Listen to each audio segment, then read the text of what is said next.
নমস্কার, আমি Abhik. Team thrill চার্জারে আপনাকে স্বাগত জানাই আরেকবার।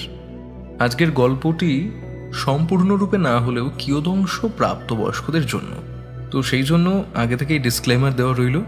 আপনি যদি প্রাপ্তবয়স্ক না হন তাহলে দয়া করব এই গল্পটি না শোনার। আজকের গল্পটি একটি ডার্ক সাইকোলজিক্যাল থ্রিলার। 1850-এর দশকে গল্পটির প্রেক্ষাপট। গল্পটি শুনে কমেন্ট করে কিন্তু অবশ্যই জানাবেন যে আপনি কোথা থেকে শুনছেন এবং গল্পটি কেমন লাগলো। তাহলে চলুন শুরু করা যাক আমাদের আজকের কাহিনী। লেখক আদিত্য বর্মন চোপড়ার কলমে নরহরির হত্যাকাণ্ড।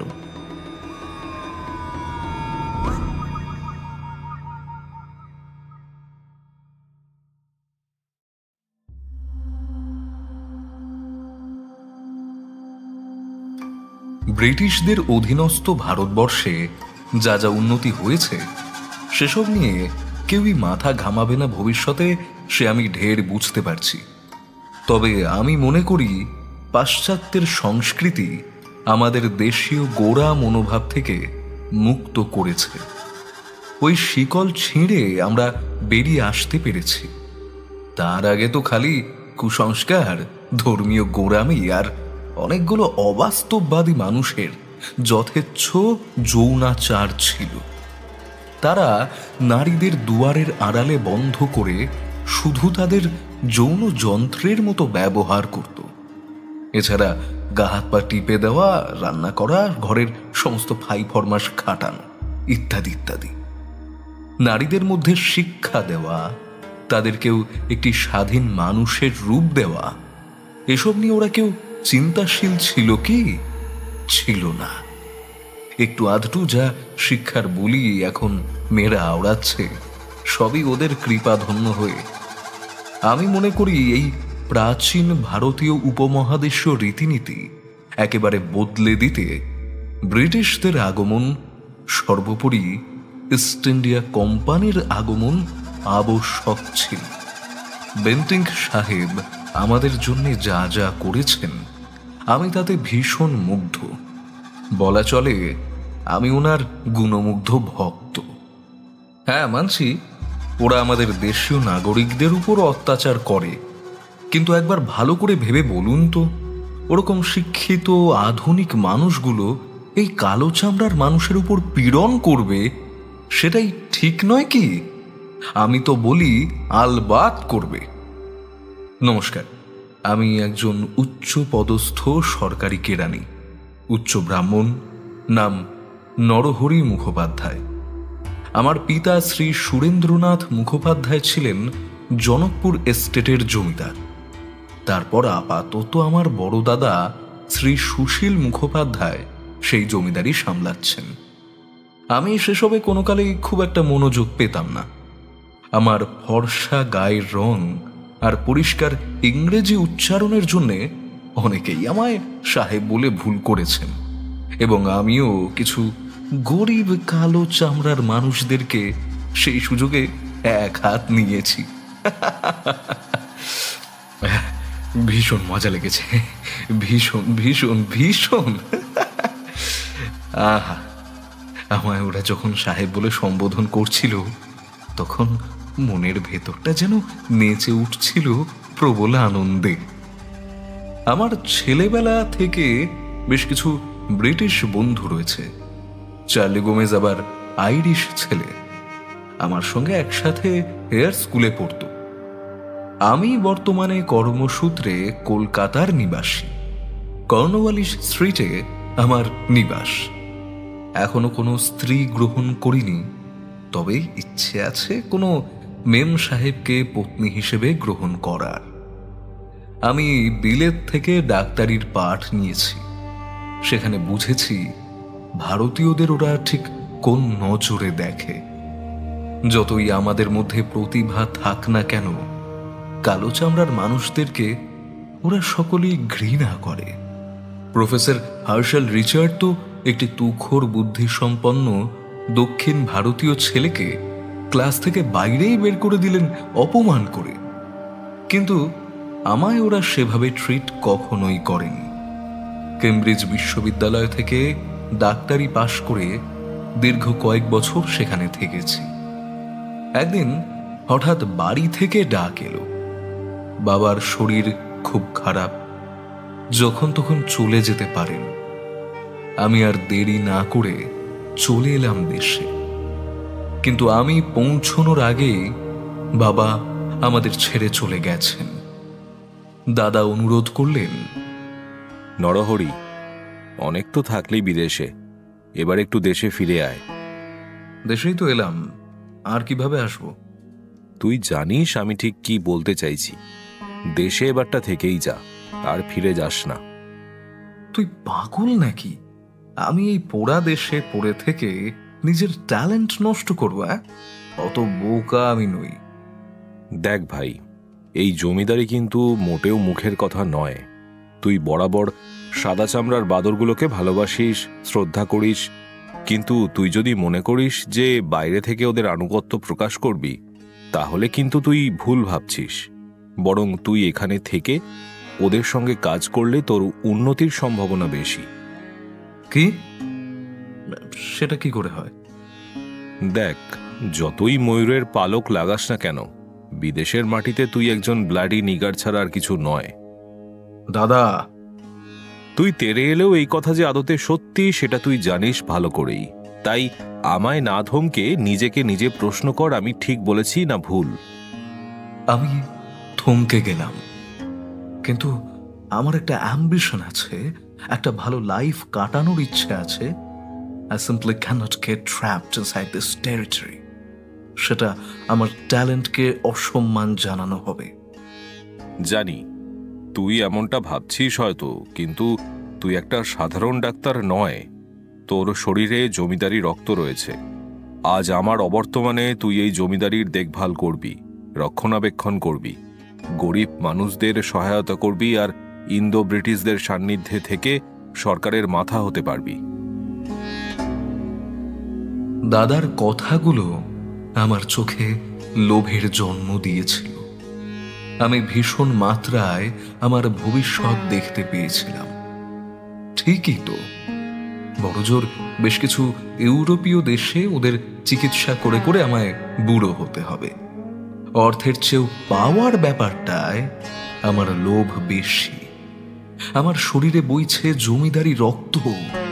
আমার টিকালো নাক, শানিত চোখ, গাভীর সদ্য দোয়ানো দুধের মতো ফর্সা গায়ের রং, ঈর্ষণীয় উচ্চতা আর ক্ষুরোধার বুদ্ধি, সব মিলিয়ে আমার মধ্যে একটা ব্যাপার আছে। আমি রোজ আরশিতে নিজেকে মেপে মেপে পারফেক্ট বানাই। আমার ইংরেজিতে যেন জং না ধরে তার প্রতি তীক্ষ্ণ খেয়াল রাখি, যত্ন রাখি। ঠিক আছে, তবে ওই গরিব মানুষদের সেবায় নিজেকে বিলিয়ে দেওয়ার মতো মানুষ আমি নই। সে নিয়ে আমারও কোনো সন্দেহ নেই ভাই। আমার পড়াশোনা নিয়ে কেউ কখনো দুটো প্রশ্ন তুলতে পারেনি। ডাক্তারি করতে করতে অনেকটা বোর ফিল করছিলাম, তাই পরীক্ষা দিয়ে সরকারি চাকরিতে ঢুকে গেলাম। আমি বর্তমানে একজন ব্রিটিশ আমলা। অনেক উঁচু অবধি আমার হাত রয়েছে। গভর্নরের সঙ্গে ওঠা বসা, বিবিধ স্বদেশে অ্যাক্টিভিটিকে কাবু করা, নারী শিক্ষায় বাংলাকে মডেল বানানো আমার কাজ মোটের উপর বিস্তর। দাদা ওদিকে বেশ ভালোভাবেই রাজ্যপাট সামলাচ্ছিলেন। আমি সে নিয়ে বেশি আগ্রহ প্রকাশ করিনি। হ্যাঁ, যেটা বলছিলাম, আমি ব্রহ্মচর্য তখনও পালন করে চলেছি গর্বের সাথে। বয়স 28-29-এর মাঝামাঝি। চোখে আরো আরো উঁচুতে ওঠার স্বপ্ন, বুকে অনেক কিছু পেয়ে দেখানোর চেষ্টা। তখন ক্যারিয়ারের মুখ্য ভাগে আমার দেখা হলো সেই চার্লি গোমেজের সঙ্গে। বেশ কিছু বই কিনতে গ্রেট আর্টেরিয়াল রোডের ওখানে গিয়েছিলাম, যা বেশ কিছু বছর আগে থেকে কলেজ স্ট্রিট নামে রূপান্তরিত হয়েছে। বই কিনতে গিয়েই আমার দেখা হলো আমার অনেক দিনের পুরনো বন্ধু চার্লির সঙ্গে। আরে কি ব্যাপার চার্লি, কতদিন বাদে দেখা হলো। আরে নরহরি যে, তোমার কি খবর বলো? অনেক দিন বাদে দেখা। হ্যাঁ ভাইয়া, তোমার চেহারা তো আগের চাইতে অনেকটাই বেশি মজবুত লাগছে। লাগবেই তো, রেজিমেন্টে রয়েছি, গান্ডে পিন্ডে গিলছি আর শরীর তাগড়াই রাখছি। ওহো, তাই নাকি? বেশ বেশ, তাহলে কর্নেল চার্লি গোমেজ বলে ডাকবো নাকি? আরে না না, সবেমাত্র মেজর পদে উত্তীর্ণ হয়েছি বেঙ্গল আর্মিতে। তুমি তো নিশ্চয়ই জানো, বেঙ্গল, মাদ্রাস আর বোম্বাইয়ের মধ্যে আমাদের বেঙ্গল আর্মি এখন সবচেয়ে উঁচুতে অবস্থান করছে। হ্যাঁ, সেটুকু জেনারেল নলেজ আমারও রয়েছে। আমি আশা করি তুমি খুব শীঘ্রই ফিল্ড মার্শাল হয়ে যাও। কি সব আবল তাবল বলো না তুমি। যাই হোক, তোমার এখন কি খবর?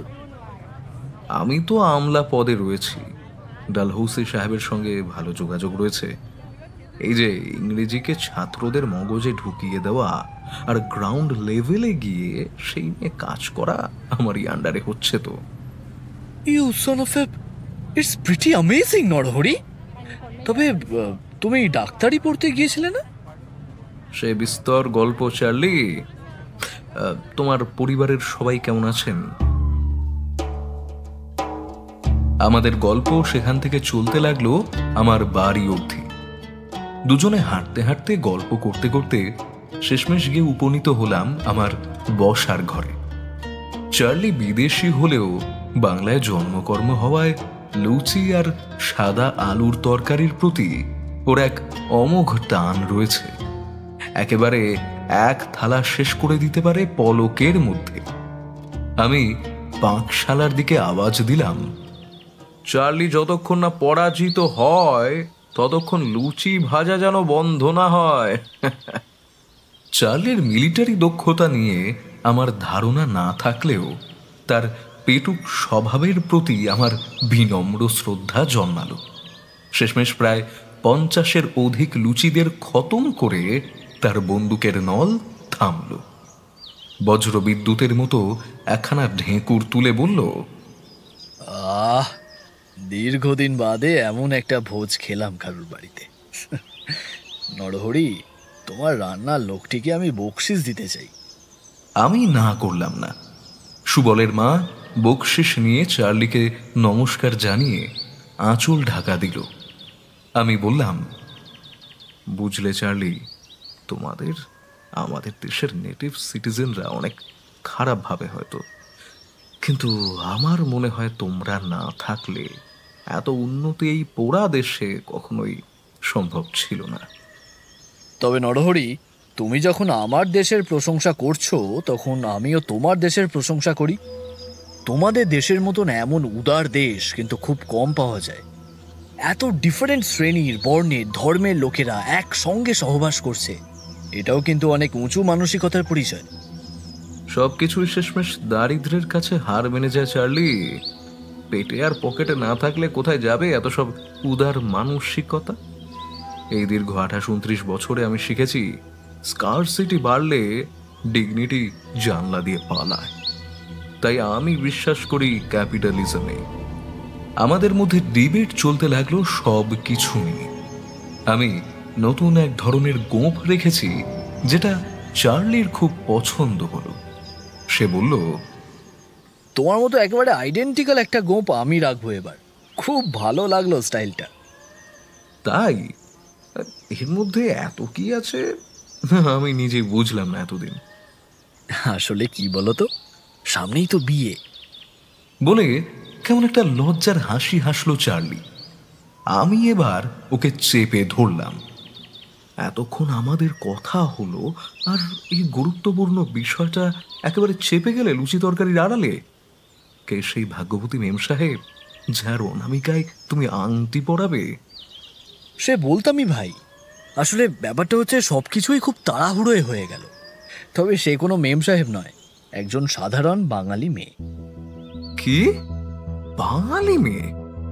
আমি তাজ্জব বনে গেলাম ওর কথা শুনে। যে ইংরেজ সাহেব একদিন বাংলার রেজিমেন্টের পালের গোদা হবেন, তিনি কিনা বিবাহ করছেন একজন ছাপোষা কালো চামড়ার প্রিমিটিভ বাঙালি কন্যাকে। আমি হেসে বলে উঠলাম, তোমার এমন ভীমরতির পেছনে কারণ কি চার্লি? তোমার মতন তেজি ঘোড়ার মতো যুবককে পাওয়ার জন্য সব নারী মুখিয়ে থাকবে, সেখানে তুমি কিনা একটা বাঙালি মেয়েকে। আর কি বলবো বলো, বুকের বাঁ দিকে যেটা আছে সেটাকেও তো মাঝে মধ্যে শ্রদ্ধা করি।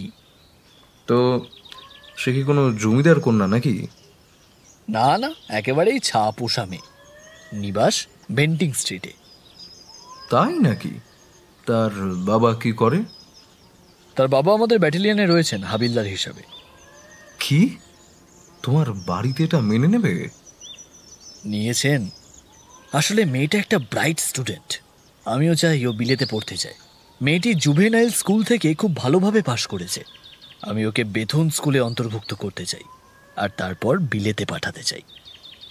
বিশ্বাস করো, ঠিক এই কারণেই আমি তোমাদের এত শ্রদ্ধা করি। মানে একটা ছাপোষা বাঙালি মেয়েকে তোমরা যেভাবে উঁচু আসনে বসিয়ে নিয়েছো, এই জন্যেই তোমরা অনন্য, তোমরা আলাদা। আমার আগের কথাগুলোকে খারাপভাবে নিও না। না না, খারাপভাবে কেন নেব? তুমি তো এই সমাজেরই প্রতিবিম্ব। কতজনের থেকে কত কথাই তো শুনতে হচ্ছে লীলাবতীকে নিয়ে, কিন্তু আমার বিশ্বাস ও একদিন ঠিকই আমার মুখ উজ্জ্বল করবে। বেশ, তোমার হবু স্ত্রী মানে আমার বৌঠান, আমি তাকে অনেক শ্রদ্ধার চোখেই দেখব, সেই ভরসা করতে পারো। আমি অত্যন্ত খুশি হলাম তুমি আমার পাশে আছো জেনে। আচ্ছা, তুমি কি বিবাহে ইন্টারেস্টেড নও? আমি খানিকক্ষণ চুপ করে রইলাম।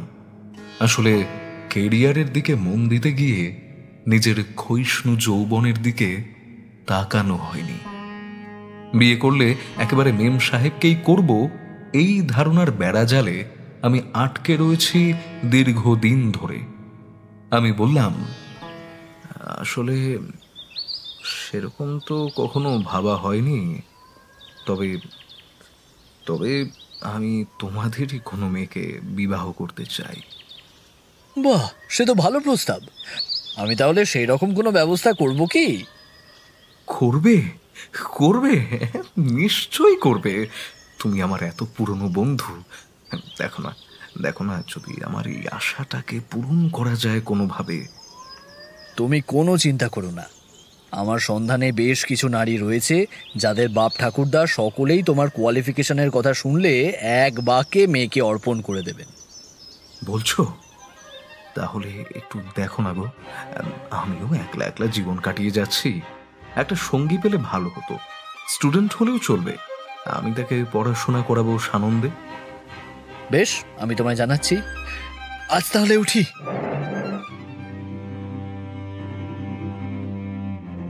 চার্লিকে আমার জুড়ি গাড়িতে তুলে দিলাম। মনে মনে ভীষণ রোমাঞ্চ হচ্ছিল। একটা মেম সাহেব, সাদা তুলতুলে নরম গাল, টিয়া পাখির মতো টিকালো নাক, সোনালি রেশমের মতো চুল, হরিণীর কাজল কালো চোখ আর লাল টকটকে ঠোঁট। আমার কল্পনার তুলে দিয়ে মনের ক্যানভাসে এঁকে ফেললাম এক নাম না জানা বিদেশিনীর ছবি। কি নাম তার? মিলি, অ্যানি, বিয়েট্রিস, ক্যারোলিনা? কি নাম হতে পারে আমার কল্পনার জীবন সঙ্গিনীর? সেদিন সারাটা দিন প্রথমবারের জন্যে আমি কোনো কাজে মন দিতে পারলাম না। কেবল সেই অজ্ঞাত কন্যার ভাবনায় নিমজ্জিত রইলাম। প্রায় 15 দিন পরে চিঠি পেলাম চার্লির। চিঠি খুলতেই মনটা আনন্দে ভরে গেল। চার্লি লিখেছে, ডিয়ার নরহরি, তোমার গৃহে যেদিন উপস্থিত হইয়াছিলাম সেই দিন আমাদিগের ভিতর বেশ কিছু কথোপকথন হইয়াছিল। আগামী মাসের 15 তারিখে আমি বিবাহ বন্ধনে আবদ্ধ হইতে চলিয়াছি। পাত্রীর ব্যাপারে তোমার জ্ঞান আছে আশা করি। তোমার ব্যাপারটা লইয়া দীর্ঘদিন বেশ কিছু উচ্চ বংশের সহিত আমার কথাবার্তা হইয়াছে। আশা রাখি শীঘ্রই তোমার হইতেও এহেন একখানা চিঠি আমিও গ্রহণ করিব। তোমার অপেক্ষায় থাকিব, আমায় আশাহত করিও না। ইতি তোমার বন্ধু চার্লি। মনটা আনন্দে ভরে গেল। শেষমেশ তাহলে চার্লির বিয়ে হচ্ছে। তবে চার্লির চিঠির শেষ ভাগে আমার ব্যাপারেও তার ভাবনা চিন্তা থাকার ব্যাপারটা বেশি করে আকর্ষণ করেছে যেন।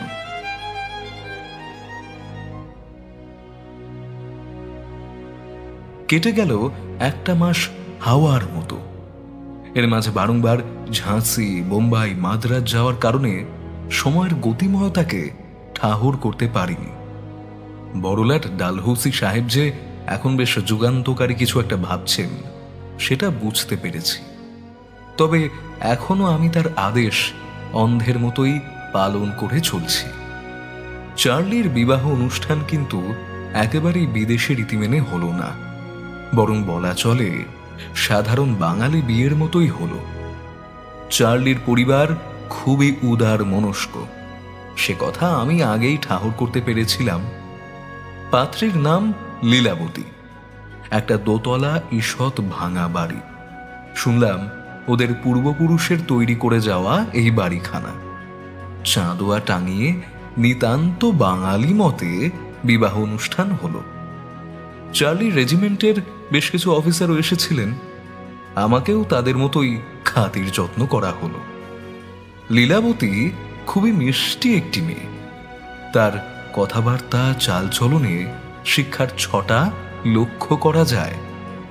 দেহের গড়ন চমৎকার, কোমর অবধি ঘন চুল, দৃষ্টি সুলভ চলন বলন। মোটের উপর বাঙালি মেয়েদের মধ্যে থেকে চার্লি একখানা ভালো দাও মেরেছে। বুঝলে নরহরি, এরপর আমার বাড়ি থেকেও একটা অনুষ্ঠান হবে, সম্পূর্ণ ক্যাথলিক মতেই হবে আর কি। তোমায় সেখানেও যেতে হবে কিন্তু। এই দেখো, এখানে সিঁদুর পরিয়ে জাঁকজমক করে যা হওয়ার তা তো দেখলাম। আমার ব্যস্ত জীবনযাত্রার কথা তুমি তো জানোই। আমার উপরে রাষ্ট্রের গুরু দায়িত্ব। সেখানে কিন্তু আমার অনেক আত্মীয়রা আসবে। আমি কিন্তু বিশেষ করে আত্মীয়া বললাম। আমি একটু থেমে গেলাম, মৃদু হেসে বললাম, তুমি ঠিক বুঝে গেছো, এই আনম্যারেড বয়স্ক ছেলেটার ঠিক কোথায় ঘা করতে হবে। ঘা যখন দিলাম তখন মলম খুঁজে দেওয়াটাও আমারই কর্তব্য। ভুলেও ভুল করো না এই সুযোগ ছেড়ে। আমার এক বন্ধুর নিজ মার্থা স্মিথ তোমার যোগ্য পাত্রী। তাকে দেখতে যেমন সুন্দর, স্বভাবও তেমনই মিষ্টি। আমাদের বাড়িতে বেশ কয়েকবার এসেছিল। এবার ওদেরকে সপরিবারে নিমন্ত্রণ করা হয়েছে, কারণ মার্থার বাবা আমার বাবার সঙ্গে কাজ করতেন। বুঝতেই পারছো, পাশার এই চালটা তোমাকেই দিতে হবে। বুঝলাম।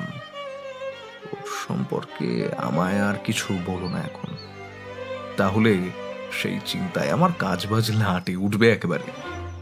বেশ, বলবো না, নিজেই না হয় পরখ করে নিও তাকে। আগামী সপ্তাহে থার্সডেতে আমি যেন তোমায় আমার বাড়িতে দেখতে পাই। বেশ, তাই হবে। তোমার আর লীলাবতীর ভবিষ্যৎ জীবনের জন্য আমার শুভেচ্ছা রইল। তোমরা ভালো থেকো। জানি না চার্লি আমায় ঘোরাচ্ছে কিনা।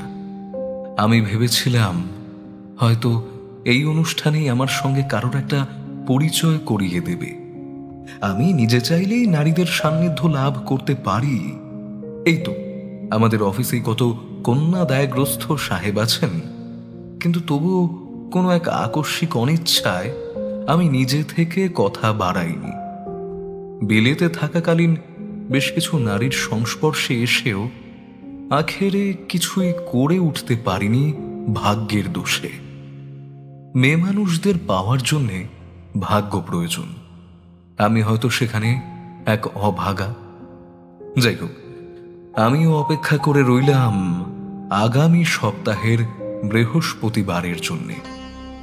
দেখা যাক সবুরে মেওয়া নামের ফলটা ফলে কিনা। রবিবার নাগাদ আমায় আর্জেন্ট কাজে একবার জনকপুর এস্টেটে পা রাখতে হলো। দাদার শরীরটা খারাপ করেছে, তাই আপাতত কদিন এখানে থাকতে হবে বলে চিঠি দিয়েছি বড়লাটের অফিসে। মন থেকে চাইছিলাম যাতে আমার আবেদন বাতিল করে দেওয়া হয়, তাহলে অন্তত সেই ছুতো এখানে থাকতে পারবো।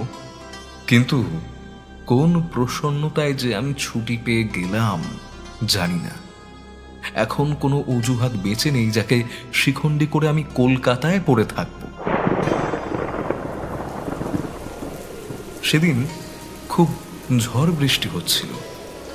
ভিজে টিজে একসা হয়ে পৌঁছলাম জনকপুরে। বৌদিমণি ভীষণ চিন্তিত। ঘোমটার আড়াল থেকেও আমি তার অশ্রুসিক্ত চোখ জোড়াকে দেখতে পাচ্ছিলাম। আমার পৌঁছতে পৌঁছতে অনেকটা রাত হয়ে গিয়েছিল। তিনি আমার জন্য জেগেছিলেন। বললেন, তোমার দাদাকে বোধহয় আর বাঁচানো যাবে না ঠাকুরপো। বাবা বসেই চলে গেলেন, আর এবার তোমার দাদা এই সংসারের ওপর বোধহয় কারণ একটা কুদৃষ্টি পড়েছে।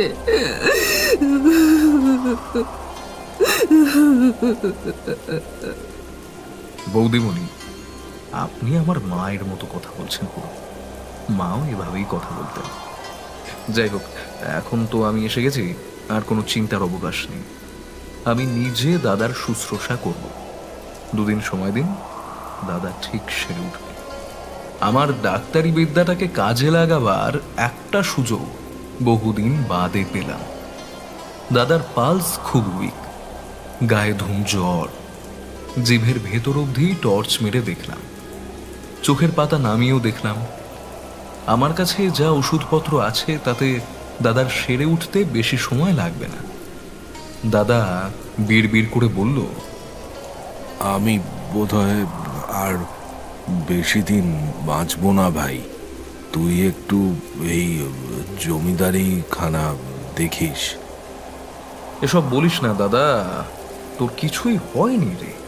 ওইটুকু পায়খানা বমি আর জ্বরে যদি তোকে মরে যেতে হয়, তাহলে কেমব্রিজের ওই সার্টিফিকেটে আমি আগুন ধরিয়ে দেব। তোর কিচ্ছু হবে না।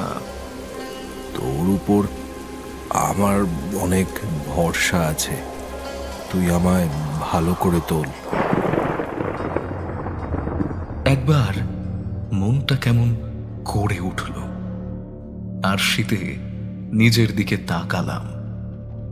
দাদার শরীর খারাপ, কিন্তু মৃত্যু অবশ্যম্ভাবী নয়। কিন্তু আমি ছাড়া আর তো কেউ জানি না সেই বিষয়টা, কারণ বৌমণির চিঠিতে উল্লেখ ছিল দাদার মৃত্যু নাকি আসন্ন।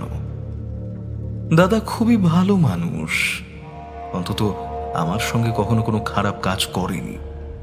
কিন্তু দাদাকে যদি ভুল ট্রিটমেন্ট করে সরিয়ে দেওয়া যায়, তাহলে এই গোটা এস্টেটের ক্ষমতা আমার হস্তগত হবে। না না, তাহলে তো আগামী কয়েক মাস আমার বিবাহ আটকে যাবে। যতই নিজের খেয়ালে চলি, ধর্মীয় সংস্কৃতি না মানলে এই এস্টেটে মর্যাদা পাব না। দাদার দিকে তাকিয়ে মাথার ভেতর একটা ভয়ঙ্কর পলিটিক্স চালালাম। আমার এখন সরকারি অ্যাডমিনিস্ট্রেটিভ ডিপার্টমেন্ট থেকে অবসর নেওয়ার কোনো ইচ্ছে নেই। একটা সুন্দরী মেম সাহেবকে বিবাহ করারও উত্তাল বাসনা রয়েছে। সবকিছুর সঙ্গে দাদার বিয়োগটা যথাযথ হবে না, তাই দাদাকে এ যাত্রায় বাঁচিয়ে তুললাম। ক্ষমতা আমার খুব প্রিয় খাদ্য, তবে উচিত সময়ে তাকে খাওয়ার জন্যে আপাতত বাঁচিয়ে তুললাম দাদাকে। আমার এখন সরকারি চাকরিতে একটা পাওয়ার এসেছে, নাম হয়েছে। সাহেবদের থেকে আমি কোনো অংশে যে আলাদা নই, সেটা তারাও নির্ঘাত বুঝতে পেরেছেন। তাই সকলেই আমার সঙ্গে সুব্যবহার করেন, সসম্ভ্রমে কথা বলেন, যথাযথ রেসপেক্ট আমার চরণে অর্পণ করেন। আমি তাই খুশি। এদিকে এস্টেটের কাজকর্ম দাদা ভালোই চালাচ্ছে, যদিও প্রজারা কর দিয়ে কতটা ভারাক্রান্ত সে বিষয়ে আমার আগ্রহ নেই। দাদাকে খানিক সুস্থ করে বুধবার রাত্রিবেলায় নৌকা ধরলাম পুনরায় কলকাতা চলে আসার জন্য। বৌমণি অনেকবার জোড়াজুড়ি করলেও আমি জরুরি কাজ আছে বলে চলে এলাম। সারাটা রাত এক প্রকার জেগেই কাটিয়েছি। চোখের তলায় কয়েক মাসের দীর্ঘ পরিশ্রম কালি ফেলেছে নিশ্চয়ই। বৃষ্টি এখন ধরেছে। আমার জুড়ি গাড়ি দাঁড়িয়েছিল স্টেশনে। সেটা ধরে বাড়ি পৌঁছে দিব্যি একখানা ঘুম দিলাম। উঠেই পেয়ে গেল মারাত্মক খিদে। হেঁসেলে তৈরি সুবলের মায়ের পাঁঠার মাংস খেয়ে একটু শরীরে বল পেলাম। আজ সন্ধ্যায় আবার আরেক পরস্ত নিমন্ত্রণ রয়েছে। মনটা বেশ খুশি খুশি। নিজেকে বারংবার আরশিতে মেপে নিলাম চুলের ভাঁজটা ঠিক আছে কিনা। গোঁফে আরেকবার ছোট করে কাঁচি চালালাম। আলমারির ভেতর থেকে ব্রিটেনে থাকাকালীন কেনা একটা গাঢ় নীল রঙের স্যুট গায়ে দিলাম। কাফলিংস নিলাম। ভালো করে চুল আঁচড়ে গায়ে ফরাসি আতর মেখে গাড়িতে উঠে বসলাম বিকেল বেলায়। আমার উচ্চতা 6 ফুট 3 ইঞ্চি। গায়ের রং দুধের মতো ভরসা, নাক টিকালো, চোখ ঈর্ষণীয় সুন্দর। আমার চোখের পাপড়ি দেখে মেয়েরা অবধি ঈর্ষা করে। গলার আওয়াজ আপনারা তো শুনতেই পাচ্ছেন। হয়তো অতটা ভালো নয়, তবু একজন বিদেশি যুবতীকে আকর্ষণ করার জন্যে এনাফ। টকবক করে আমার গাড়ি যখন চার্লির বাড়ির সামনে থামল, তখন দেখলাম তার বাড়ির সামনের বাগানে অনেক লোকজনের আগমন হয়েছে। শ্বেত শুভ্র ফুলের বাহার নিয়ে অনেকেই উপস্থিত হয়েছেন। বেশিরভাগ লোকেরাই যে বিদেশি তাতে কোনো সন্দেহ নেই। আমি এই অনুষ্ঠানের জন্যই মনে প্রাণে অপেক্ষায় ছিলাম।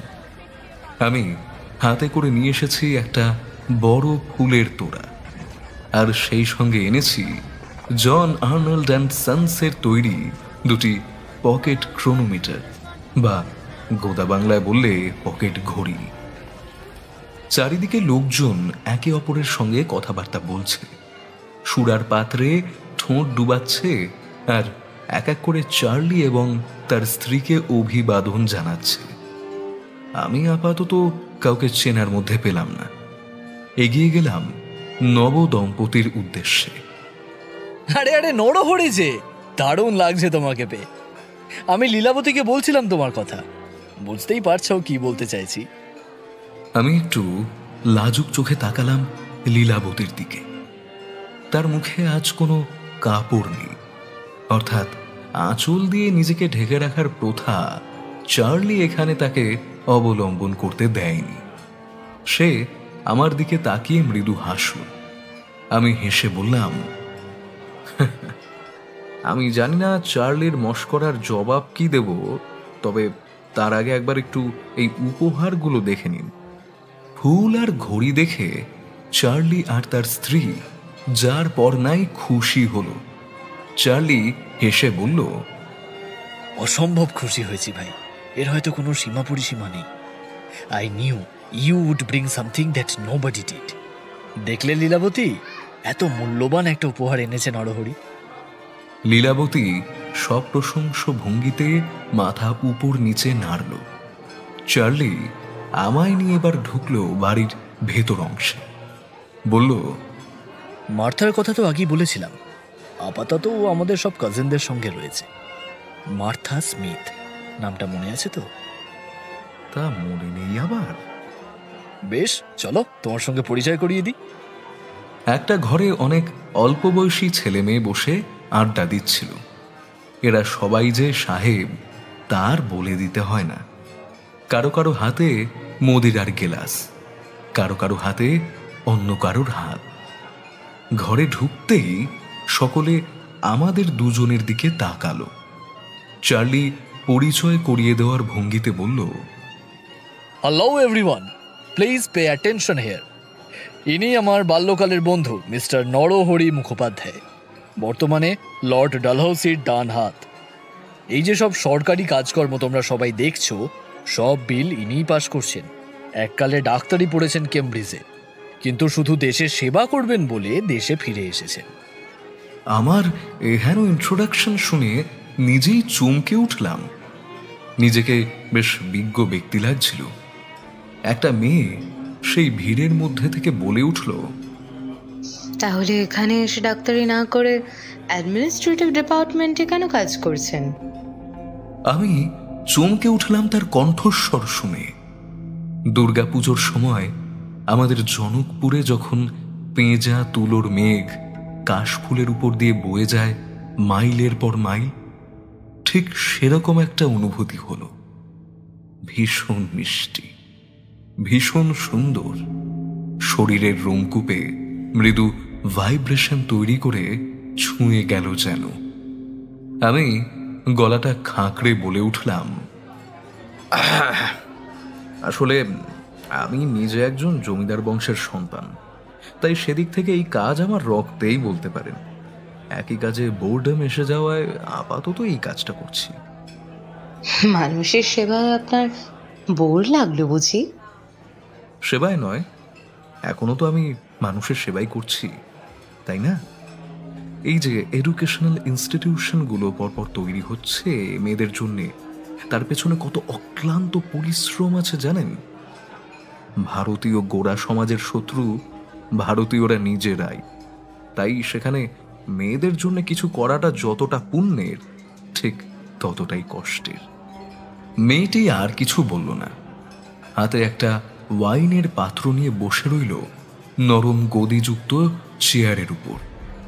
চার্লি আমার কানে কানে বলল, ওই মার্থা। এইভাবে যে কথা শুরু হয়ে যাবে কে জানতো বলো? না, এইবার কায়দা করে সবার থেকে ওকে আলাদা করে নিয়ে কথাবার্তা চালাও। এর বেশি কিন্তু আমার দ্বারা কিছু হবে না। আমি চার্লির দিকটা বুঝলাম। আস্তে করে মার্থার পাশে বসে পড়লাম, হাতে একটা ওয়াইনের পাত্র নিয়ে। চুমুক দিয়ে বললাম, আপনি কি সঙ্গীত চর্চা করেন? হ্যাঁ, লন্ডনে অপেরায় আছি। আপনি কি করে জানলেন? বাহ, সঙ্গীত নিয়ে আমারও একটা বিশেষ ঝোঁক ছিল, তবে ডাক্তারির দিকে যাওয়ার কারণে আরও সব হয়ে ওঠেনি। ব্রিটেনে আপনারা তো নিশ্চয়ই লিভারপুলের বাসিন্দা ছিলেন, তাই না? মার্থা আমার দিকে অবাক চোখে চাইল। আমি হেসে বললাম, আমার মহিলা সঙ্গ জীবনে খুব একটা মন্দ হয়নি। আপনার স্কাউস অ্যাকসেন্ট শুনেই বুঝেছি ব্যাপারটা। ও, আপনি তো ক্যামব্রিজে ছিলেন, তাই না? শুধু কেমব্রিজে পড়াশোনা, তারপর সেখান থেকে কত শায়ার যে ঘুরে বেরিয়েছি তাহার কোনো ঠিক নেই। হ্যামস্টেড হিথ অঞ্চলে বেশ কিছু সময় ছিলাম। মার্থার চোখে বিস্ময়ে উঁকিয়ে দিল, কারণ সকলেই জানে হ্যামস্টেডে সাধারণ নিম্নবিত্ত কিংবা মধ্যবিত্ত মানুষ থাকতে পারে না, সেটি নিতান্ত উচ্চবিত্তদের জায়গা। আমি বুঝলাম ও আস্তে আস্তে ইমপ্রেসড হচ্ছে।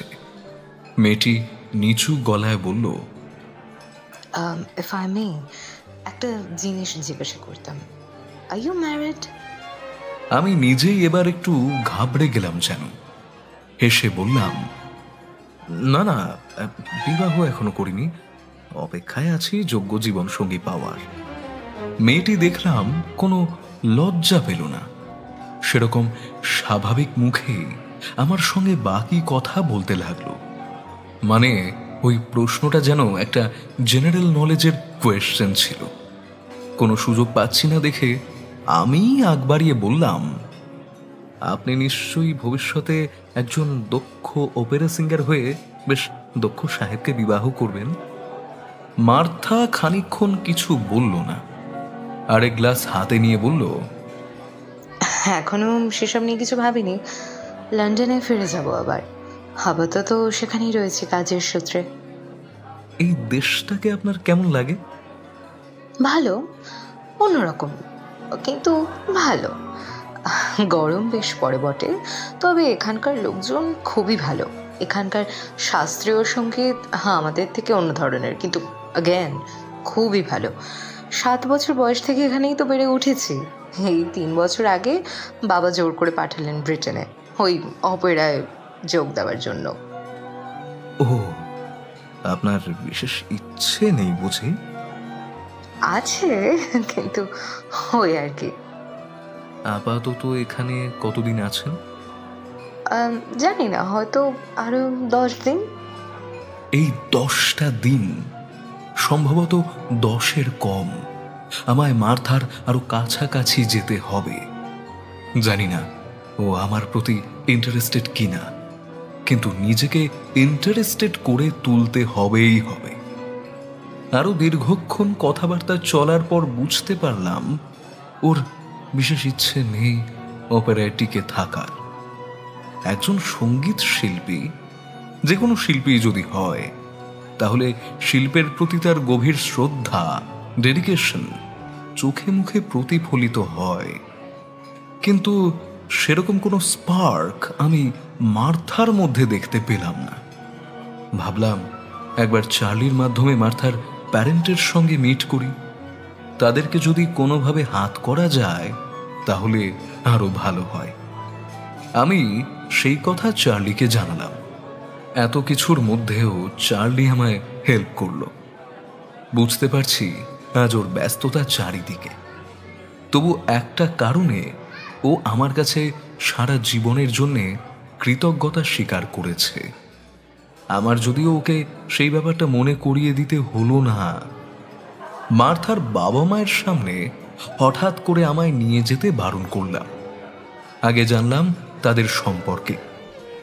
মার্থার বাবা লেফটেন্যান্ট কর্নেল উইলিয়াম স্মিথ এবং তার মা সুজান স্মিথ ব্রিটিশ মহিলাদের সেলাই শেখান এবং মহিলা তত্ত্বের পাঠ দেন। তাদের সঙ্গে আমার বেশ ভালোই জমবে আশা করি। হ্যাম নিয়ে প্রাথমিক কথা বলতে বলতে চার্লি ছোট্ট করে বলল, ওহো, মিট মাই ফ্রেন্ড নরহরি। আপনাদের মেয়ের সঙ্গে একটু আগেই ওর আলাপ হয়েছে। ও হলো বলে পুনরায় বড়লাটের সঙ্গে আমার কানেকশন নিয়ে 2 পাতা আর আমার কেমব্রিজ নিয়ে 3 পাতা বুকে গেল। মার্থার বাবা বেশ অপটিমিস্ট মানুষ। পোলাইট ভাবে আমার সাথে হ্যান্ডশেক করলেন। মিনিট 20 কথা হলো বিভিন্ন বিষয় নিয়ে। ওর মায়ের সাথে হাসি মুখ ছাড়া বিশেষ আর কিছুই হয়নি। আমি জানি সাহেব মানুষরা কি ভালোবাসে। আমি তাই বুঝে শুনে নিজের পরবর্তী স্টেপ রাখছিলাম যাতে হড়কে না যাই। রাত বাড়লে বেরোনোর সময় হয়ে এলো। আমি মার্থার সঙ্গে শেষ বেলায় আরেকটু কথা বলে নিলাম। খুব ভালো লাগলো আজকে আপনার সঙ্গে পরিচয় হয়ে। আশা করব ভবিষ্যতে আবার দেখা হবে। আপনি কিন্তু ডাক্তারিতেও মনোযোগটা দিতে পারেন। আমার মনে হয় শুধু সরকারি কাজ করার থেকে ওটা আরো বেশি উপকারী হবে সমাজসেবা হিসেবে, if you know what I mean. বেশ, মাথায় রাখবো।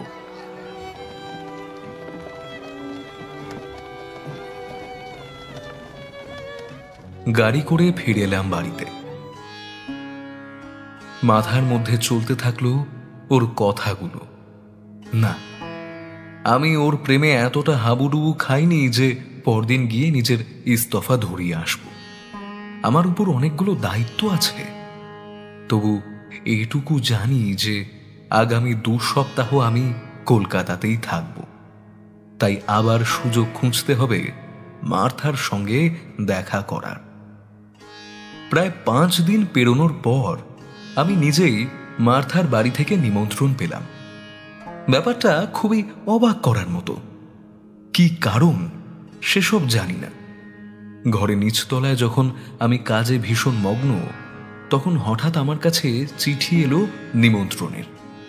আমি ভীষণই ব্যাকুল হয়ে উঠলাম এই নিমন্ত্রণের কারণ হিসেবে। চিঠি পাঠিয়েছেন মার্থার বাবা উইলিয়াম। বেশি কিছু লেখা নেই সেই চিঠিতে, শুধু ঠিকানা দিয়ে লেখা রয়েছে 12ই আগস্ট বিকেল 5টার সময় আমাদের বাড়িতে নিমন্ত্রণ রইল।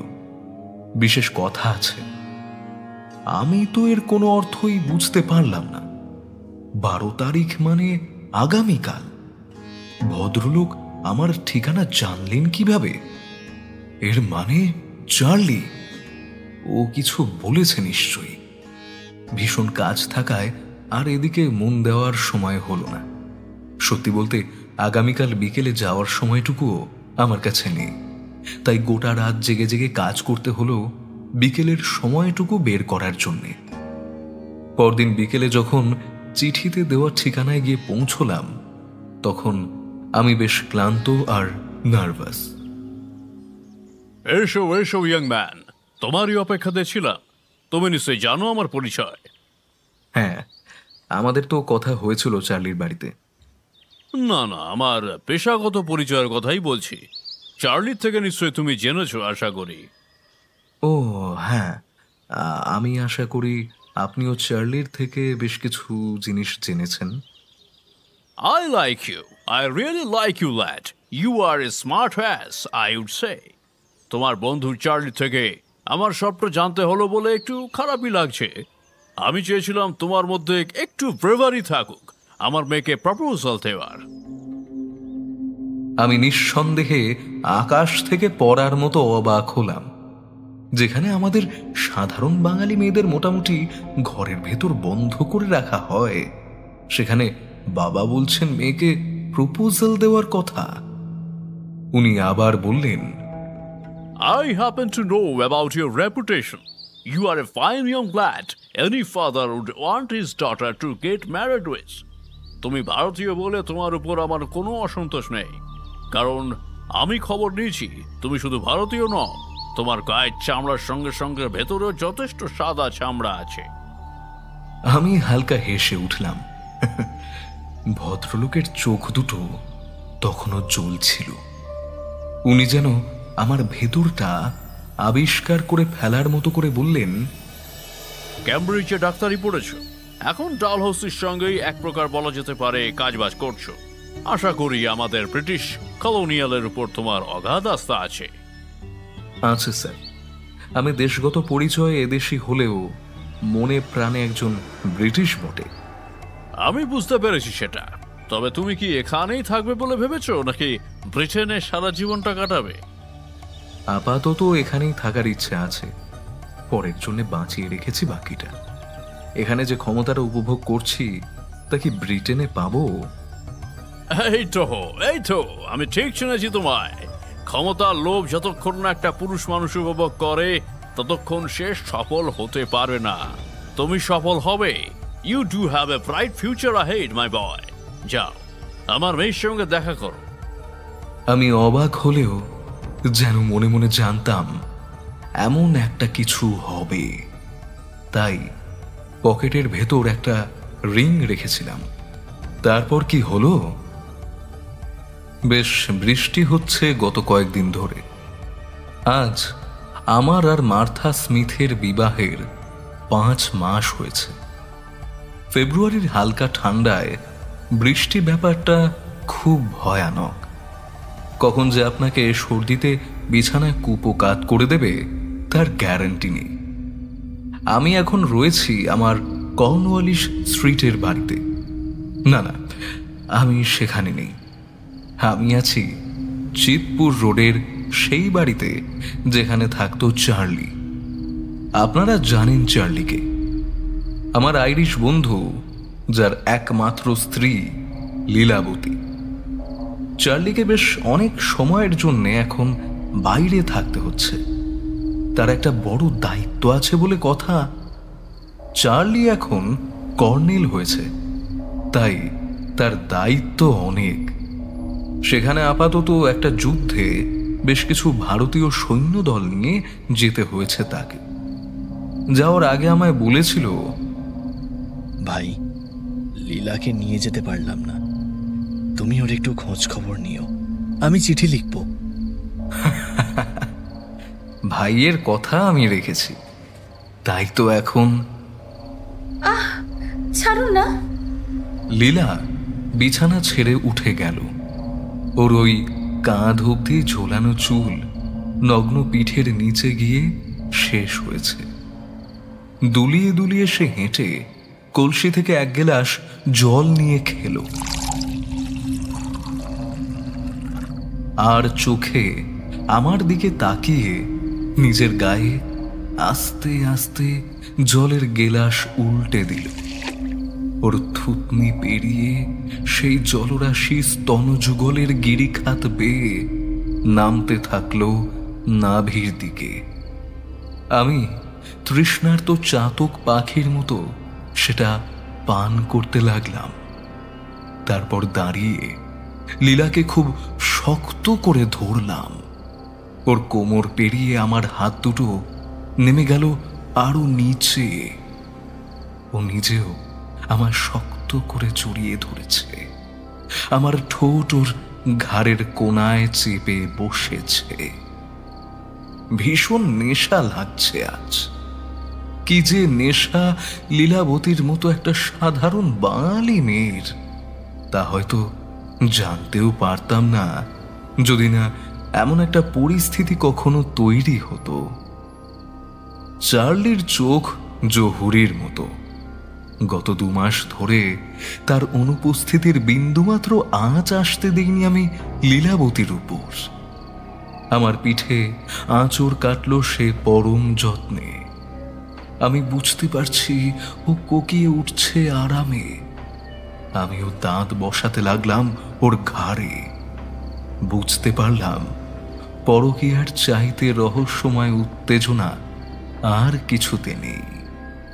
শাড়ির আঁচলটা কাঁধের উপর ফেলে খুব কোমলভাবে বলল, আপনার লজ্জা করে না বন্ধুর বউয়ের সঙ্গে এসব করতে? লজ্জা? পৃথিবীতে যা কিছু অবৈধ তাতেই সবচাইতে বেশি খুশি। ঠিকই বলেছেন, বৈধতা আসলেই একটা শিকল।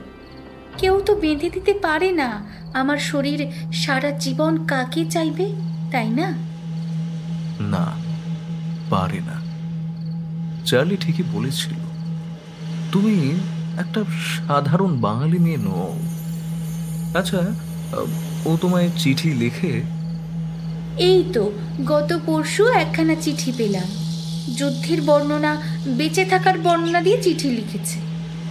তোমায় নিয়ে লেখেনি? হ্যাঁ তো, আমায় নিয়ে একখানি পদ্য লিখেছে ইংরেজিতে। তুমি খুবই ভাগ্যবতী স্ত্রী যে চার্লির মতো এরকম মানুষকে স্বামী হিসেবে পেয়েছ। আপনার স্ত্রী কেমন আছে? ভালো আছে। কালকেও চিঠি লিখেছিল। ওর অপেরা খুবই ভালো চলছে, সেটার সাফল্য জানি অনেক কিছু লিখলো। আপনি কবে যাবেন? ও থাকুক ওখানে আপাতত। আমার এখানে এখনো কিছু কাজ বাকি আছে, তারপর বিদেশেই চলে যাব। জোয়ান মানুষ, এভাবে একলা একলা থাকবেন এখানে? তুমি তো আছো আমার বোরিং রাতগুলোকে ভালো করে দিতে। লীলা, তুমি বড্ড নেশার জিনিস। তোমার এই কাজল কালো চোখ, এই মন ভোলানো হাসি, এই তুলোর মতো নরম ঠোঁট। আচ্ছা, তুমি কি মানুষ? না, আমি ডাইনি। লীলা হেসে ওঠে। না, ডাইনির মতো নয়। খুব মিষ্টি কোমল গলায় সেই হাসি আমার কানে অনুরণিত হতে থাকে পরদিন সকাল পর্যন্ত। কাজ চলছে কাজের মতোই। বিয়ে করা সত্ত্বেও মাত্র 2 মাসের বেশি বউকে কাছে পাইনি। মার্থা ভীষণ ডমিনেটিভ চরিত্র। ও ডমিনেট করতে ভীষণ ভালোবাসে। তবে আমার প্রতি সে কোমল থাকে, কিন্তু খাটে সে উত্তাল বিস্ফোরণের মতো ফেটে ওঠে। ওর গরম লাভার মতো উত্তেজনার সঙ্গে আমি তাল মেলাতে পারি না।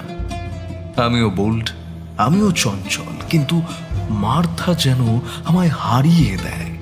ওর এনার্জি, ওর ইন্টিমেট হওয়ার দক্ষতা প্রশংসনীয়।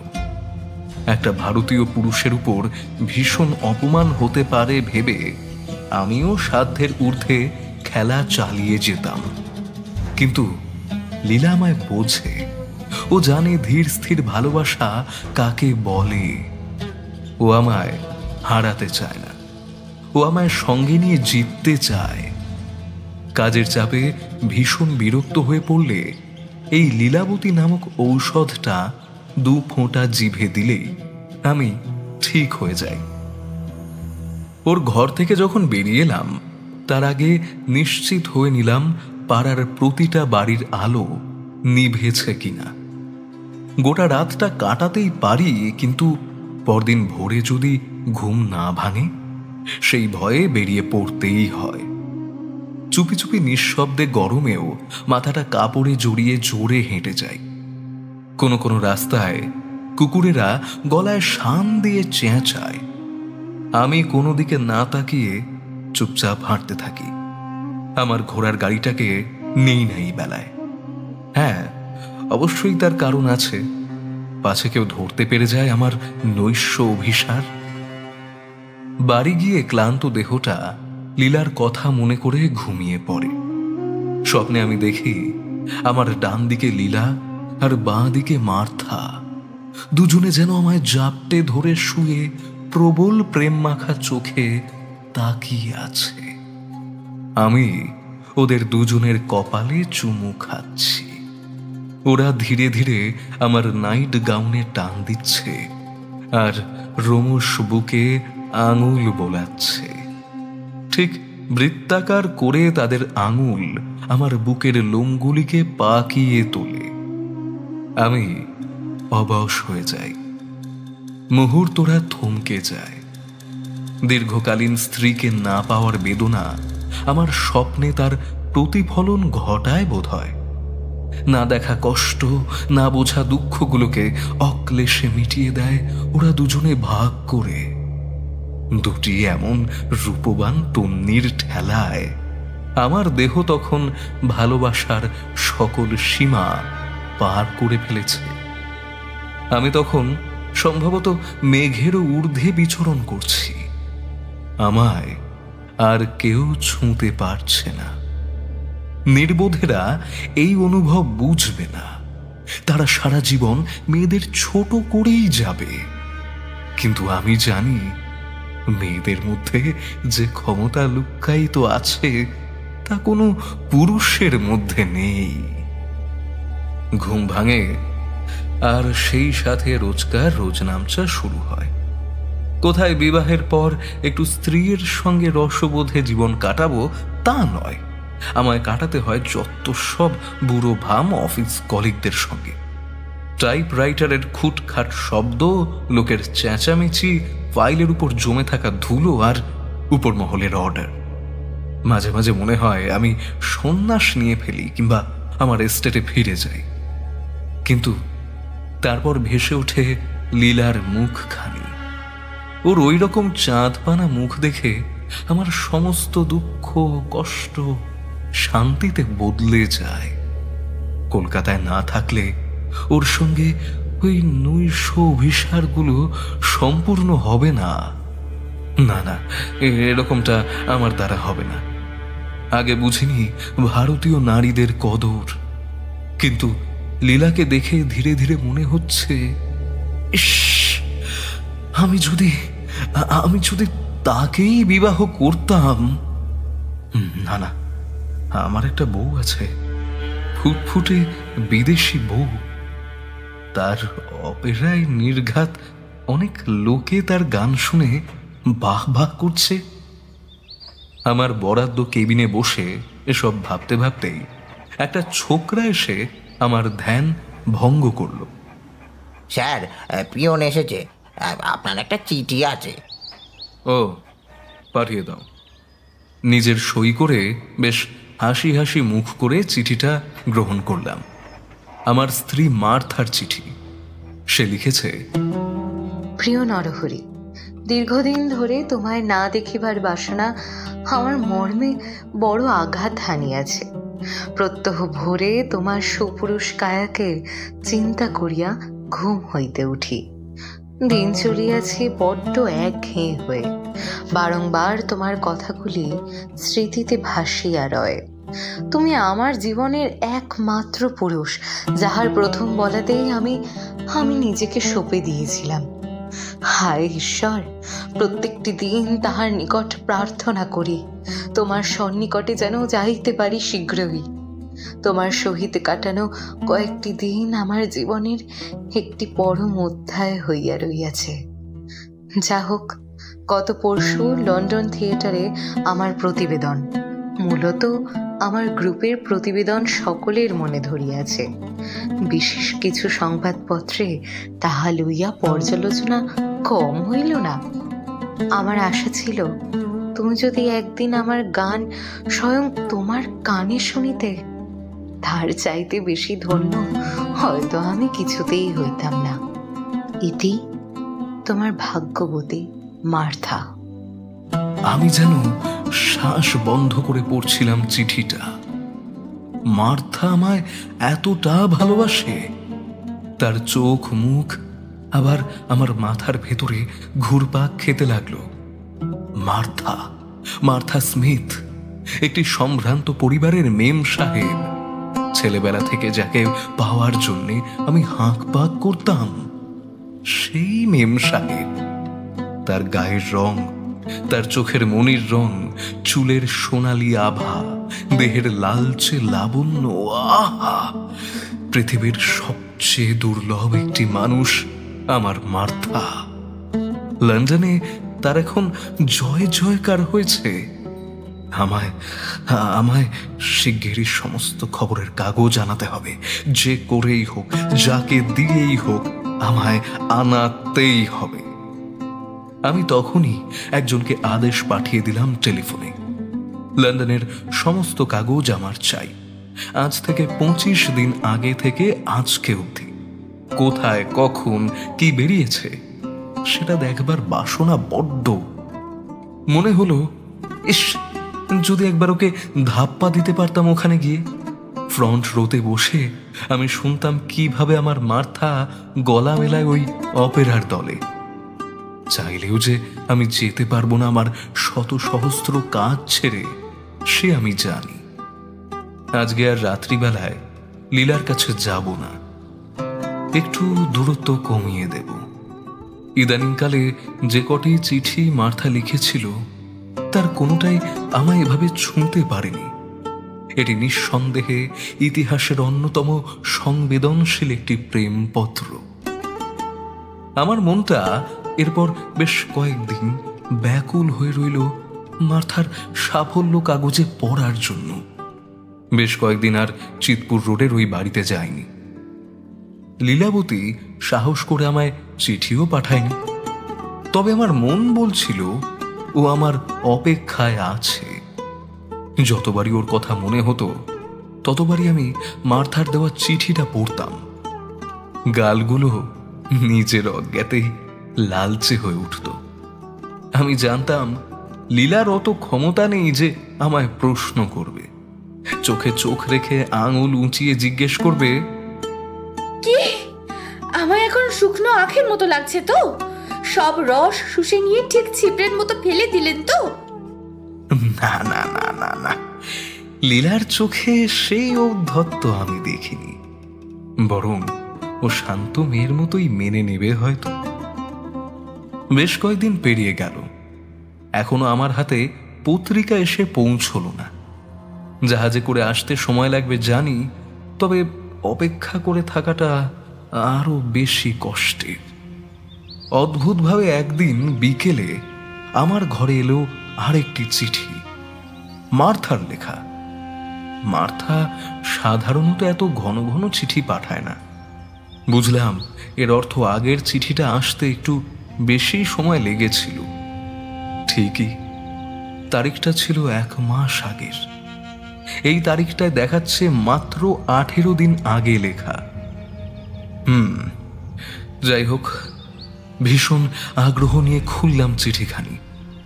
পত্রের খামের উপর আমার নাম ধাম দেওয়া রয়েছে। খামটা ছিঁড়ে চিঠিটা খুলতেই কেমন একটা ধাক্কা খেলাম। মার্থার হস্তাক্ষর বুঝতে অসুবিধে হচ্ছে না, কিন্তু কিন্তু এহেন প্রহসনের অর্থ কি আমার কিছুই বোধগম্য হচ্ছে না। চিঠির উপর বাঁ দিকে যত্ন করে যে ঠিকানা এবং নামটা লেখা আছে সেটা আমার নয়।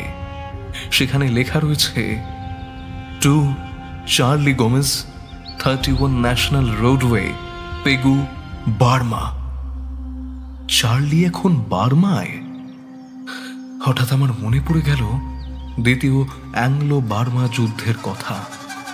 ঠিকই তো, লক্ষাধিক ভারতীয় সৈনিক নিয়ে সেখানে আপাতত ঘাঁটি গেড়েছে ওরা। তার মানে সেই দলের সঙ্গে চার্লিও গেছে। আমি চিঠিখানা পড়তে শুরু করলাম। প্রতিটি বাক্যে, প্রতিটি শব্দে আমার শরীরের সবকটি লোম যেন দাঁড়িয়ে গেল। রক্ত ছলকে উঠছিল, বুকের পাঁজরে আঘাত করছিল, আর আর মনে হচ্ছিল নাক দিয়ে গল গল করে এক্ষুনি রক্ত বেরিয়ে আসবে। ডিয়ার চার্লি, তোমায় খুব মিস করছি এই শহরে। এই কদিন যেভাবে তোমার সঙ্গে সারাটা দিন কাটলো, তাতে আমার পক্ষে তোমায় না ভেবে থাকাটা এক মুহূর্তের জন্যও সম্ভব নয় বোধ হয়। তোমার মতো একটা মিলিটারি সাহেবী ছেলের সৌজন্য লাভ করা যে কত বড় পুণ্যের কাজ, তা বোধ হয় জিসাস আমায় হেভেনে গিয়ে বুঝিয়ে দেবেন। প্রিয় চার্লি, তোমার যুদ্ধের জন্যে শুভকামনা রইল। আশা করি তুমি এবং তোমার রেজিমেন্ট সসম্মানে জয়ী হবে। আমার তোমার উপর পূর্ণ আস্থা রয়েছে। তোমার ইন্ডিয়ান বন্ধুটির জন্যে আমার করুণা হয়, জানো তো। ও ভাবছিল তুমি বোধহয় যুদ্ধে ছিলে, কিন্তু তুমি যে আমার কাছে একসাথে আমার ঘাটে ছিলে সেটা ওর ধারণারও বাইরে। তুমি যে গাইয়া নেটিভ মেয়েটাকে বিয়ে করেছো, সেটাকে দেখলে আমার কেমন গা গুলিয়ে ওঠে, জানো তো। একেবারে টিপিক্যাল ইন্ডিয়ান মেয়ে, তাই না? আমি আর তুমি দুজনেই বোধহয় ফেসে গেছি, বুঝলে। তাই হয়তো জিসাস আমাদের এই সুযোগটা করে দিয়েছেন একে অপরের সঙ্গে মিলিত হওয়ার। তবে তোমার নরহরি বন্ধুটা হ্যান্ডসাম ছিল, কিন্তু এই ইন্ডিয়ান ছেলে তো একেবারেই উইক, বুঝলে। আমার সঙ্গে একদম পেরে উঠতো না। ওর অঙ্গ প্রত্যঙ্গের বর্ণনা দিলে পরে আমার পেট রকিও বোধহয় লজ্জা পাবে। যাই হোক, তোমায় দুটো মজার কথা বললাম এই কারণেই যাতে ওখানে তুমি হাসি খুশি থাকতে পারো। আমি তোমায় পেয়ে খুব খুশি। তুমি আমার লন্ডনের দিনগুলোকে একেবারে রঙিন করে দিয়েছ। ইতি, তোমার আদরের মার্থা স্মিথ।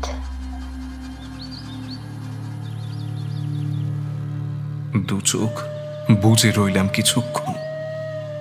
অনর্গল জলের ধারা বেয়ে আসছে দু চোখ থেকে।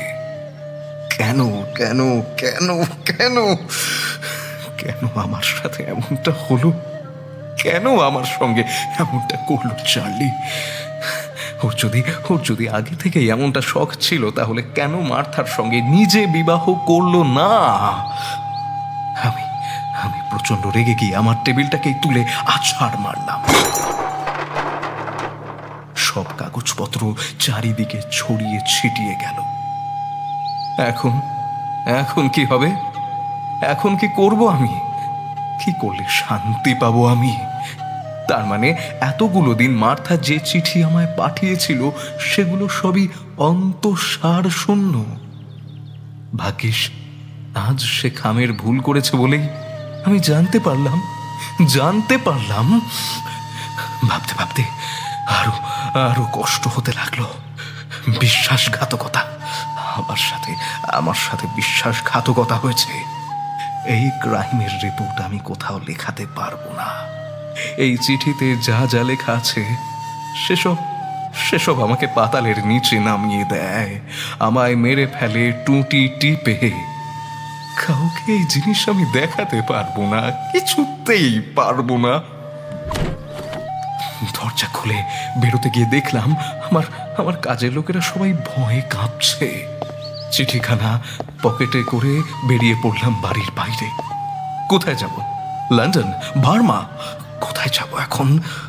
হঠাৎ করে মাথায় চলে এলো লীলাবতীর কথা। চিতপুর রোডে যাব, লীলাবতীর কাছে যাব। দীর্ঘদিন আমায় না দেখে নিশ্চয়ই ওর শরীরটা আনচান করছে। মার্থা, চার্লি, এরা দুজন মিলে আমায় এত বড় ধোঁকা দিতে পারলো? হন হন করে হাঁটতে লাগলাম। গোটা শরীর ঘামে ভিজে গেছে। গাড়ির কথা মাথাতেও রইল না। চিঠিতে বলা ওই প্রত্যেকটা কথা তীরের মতো বিঁধতে লাগলো আমার বুকের ভেতর। বরাবর নিজেকে শ্রেষ্ঠ জেনে এসেছি, ভেবে এসেছি। আমার পৌরসত্ব, আমার মনুষ্যত্ব, আমার জীবনকে যেন এক চুটকিতে, এক এক চুটকিতে ধুলোয় মিশিয়ে দিয়েছিল মার্থা ওই চিঠিটা দিয়ে। আমার হাঁটার গতিবেগ বেড়েই চলল। অতিরিক্ত উত্তেজনায় একটা টানা রিক্সাতে চোট খেলাম, কয়েকটা বাচ্চার পায়েও পাড়িয়ে দিয়েছি। হন্তদন্ত হয়ে যখন পৌঁছলাম লীলাবতীর কাছে, তখন আমি সম্ভবত আর মানুষ নেই। আমার ঠোঁটের কোনা বেয়ে ঝরছিল লালা, চোখের গা ভেসে জল, আর দোকান দিয়ে বেরোচ্ছিল ধোঁয়া। লীলা, লীলা, দরজা খোলো, দরজা খোলো বলছি। দরজার উপর অনর্গল মারতে লাগলাম। তোয়াক্কা করলাম না পাড়ার লোকেদের নজরের, শ্রবণের। দরজা খোলো! আরো একবার চেঁচিয়ে উঠলাম। আমার কিছু ভালো লাগছে না। ইচ্ছে করছে এই দরজায় মারতে মারতে ভেঙেই দেই। ভেতর থেকে দৌড়ে আসার শব্দ শোনা গেল। দরজার আগল খুলে লীলা বলল, কি ব্যাপারটা কি? এভাবে দরজা ভাঙছেন কেন? ও মা, ইস ইস, আসুন আসুন, ঘরের ভিতরে আসুন শিগগির। বলে আমার ডান হাতের কবজিটা ধরে ঘরে নিয়ে যেতে লাগলো। আমি সবিস্ময়ে তাকিয়ে রইলাম ওর দিকে। তারপর হাতের দিকে তাকিয়ে বললাম, তুমি হাত কেটেছ লীলা? আমি না, আপনার হাত থেকে রক্ত ঝরছে। শিগগিরই চলুন, একটা কাপড় বেঁধে দিই। আমার হাত বেয়ে কখন রক্ত বেরোচ্ছিল নিজেরই খেয়াল নেই। আসলে মনের ক্ষতর কাছে এই ক্ষত কিছুই না যে। আমি হাতটা ছাড়িয়ে নিলাম জোর করে। ছাড়ো আমার হাত, আমায় একদম ছোঁবে না। লীলা থমকে গেল। এবার ভালো করে দেখে বুঝলাম ওর ভেজা গায়ের উপর কেবলমাত্র একটা গামছা জড়ানো। ভীষণ মোহময়ী কোনো বিষকন্যার মতো সে দাঁড়িয়ে আছে আমার থেকে অনতি দূরেই। ভীষণ যৌন লালসা আমায় আহ্বান করছে, আর ব্যঙ্গের হাসি হাসছে বুঝি। কিন্তু না না না না না, এ সময় ও সব ছেলে ভোলানো ছলে ভুলে যাওয়ার নয়। আমি রক্ত চক্ষু নিয়ে তাকিয়ে রইলাম তার দিকে। প্রচন্ড কোমল গলায় লীলা বলল, কি হয়েছে? কিছু হয়েছে কি? আমি পকেট থেকে মার্থার লেখা চিঠিটা বের করে ওকে দিলাম। হ্যাঁ, কাম শুদ্ধ দিয়েছি। কয়েক মিনিট অপেক্ষা করতে থাকলাম ওর প্রতিক্রিয়া দেখার জন্য। একটা গম্ভীর আর কিচ্ছু না। ও কি অনুভব করছে না ঠকে যাওয়াটা? আমি চিৎকার করে বললাম, মার্থা আমায় ঠকিয়েছে, চার্লি তোমায় ঠকিয়েছে। তোমার কি একটুও? আমার কথা শেষ হতে না হতেই নিজের ঘরে ঢুকে দৌড় দিল সে। আমার হাত থেকে তখনও রক্ত ঝরছে। ভীষণ রাগে শরীর ফেটে যাচ্ছিল। এক ধাক্কায় দরজা খুলে দিলাম। দেখলাম খুব যত্ন করে আরশির সামনে কপালে বড় করে সিঁদুর পড়ছেও। আমার দিকে হালকা করে ঘাড় ঘুরিয়ে বলল, আমায় কেমন লাগছে? খুব শীতল ওর গলাটা, কোনো কোমলতার চিহ্ন পর্যন্ত নেই। এই লীলাবতী কোনো মানুষ নয়, এ যেন কোনো যন্ত্র। ওর সিঁথির সিঁদুর যে একটা মিথ্যা ছাড়া আর কিচ্ছু না, সেটা আমার চাইতে ভালো আর কে জানে। হঠাৎ হঠাৎ চোখ পড়ল দরজার কোনায় রাখা একটা ডাব আর একটা দাঁয়ের দিকে। গোটা শরীরটা আরো খেপে উঠল। ব্যঙ্গ করে কেউ যেন বলল, কিরে নরহরি, ফর্সা ব্রাহ্মণ কেমব্রিজ পড়ুয়া ডাক্তার, শেষে কিনা ঠকে গেলি ঠকাতে গিয়ে। না না না না, আমি হেরে যেতে পারি না। আমি নরহরি ডাক্তার, লর্ড ডালহৌসির ডান হাত, গৌরবর্ণ, উচ্চ ব্রাহ্মণ, জনকপুর এস্টেটের জমিদার। আমি হারতে পারি না, কারোর কাছে না। হাতে যেন দাখানা নিজে থেকেই উঠে এলো। পা জোড়া হেঁটে গেল লীলার ঠিক পিছনে। ওর ঝর্ণার মতো কালো কুচকুচে খোলা চুলের পেছনে গিয়ে দাঁড়ালাম। আয়নায় আমার প্রতিবিম্ব দেখে মনে হলো আমি কোনো উচ্চ ব্রাহ্মণ বিলেত ফেরত ডাক্তার নই। আমি একজন দৈত্য, আমি একজন শয়তান, আমি ভগবানের সব চাইতে বড় ভুলের একটি, আমি একটি চূড়ান্ত ঠক। কিন্তু কিন্তু আমি আমি নিজের কাছে ঠিক, 100% ঠিক। ময়ূরের পালকগুলো এই পর্যায়ে খুলে রাখতেই ভেতরের দাঁড় কাকটাকে যেন দেখতে পেলাম। লীলা বুঝি সেইটা দেখে একটা মুচকি হাসি দিল। আমার রক্ত ছলকে উঠল সেই দেখে। দাখানা চালিয়ে দিলাম ওর ঘাড় বরাবর। আমার হাতে তখন পরশুরামের শক্তি। মুহূর্তে লীলার হাসি মুখটা ধর থেকে উড়ে গেল বাঁ দিকে। গল গল করে রক্তের স্রোত ঊর্ধ্বমুখী হয়ে ছুটে আসছে আমার জামায়, চোখে মুখে। আমি দেখতে পাচ্ছি আমাকে, হয়তো আমি। এখন এখন গোটা আরশি জুড়ে শুধু আমি আর আমি। আমার আমিত্বকে স্বীকার করেছে এই মহাবিশ্ব। আমি হেসে উঠলাম।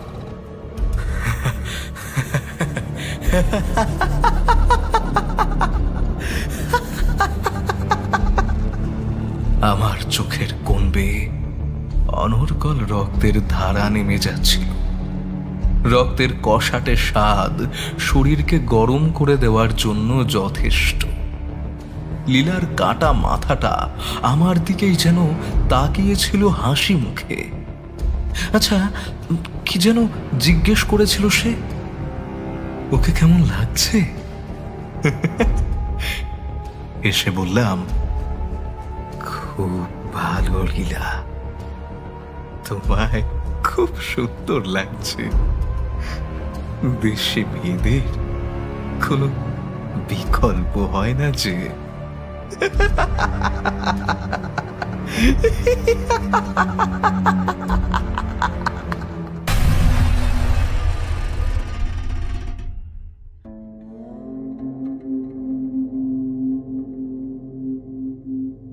শুনছিলেন আদিত্য বর্মন চোপড়ার কলমে নরহরির হত্যাকাণ্ড।